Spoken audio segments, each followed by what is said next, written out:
Order order. বিবাহ বিচ্ছেদ মামলায় আপনাকে মাসিক ৮,০০০ টাকা খরপোশের নির্দেশ দেওয়া হচ্ছে।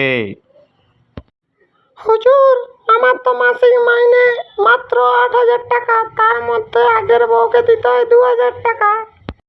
ঠিক আছে, তাহলে মাসে তোমার ৬,০০০ টাকা খরপোশ ধার্য করা হলো। কিন্তু হুজুর, দ্বিতীয় বউকে ২,০০০ টাকা দিতে হয়। আচ্ছা ঠিক আছে, তাহলে মাসিক ৪,০০০ করে খরপোশ দিতে হবে। এবার আর কোনো অজুহাত কিন্তু শোনা যাবে না। হুজুর, দয়া করুন, মাস গেলে তৃতীয় স্ত্রীকে খরপোশ দিতে হয় ৪,০০০ টাকা। কি করে দেবো হুজুর? আরে মশাই, ৩ জন স্ত্রীকে খরপোশ দিয়ে থাকেন ৮,০০০ টাকা, তাহলে আপনার চলে কিভাবে?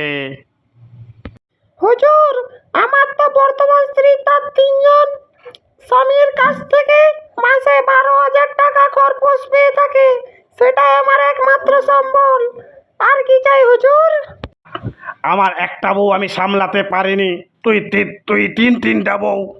তুই তো শালা পুরো লেজেন্ড রে ভাই।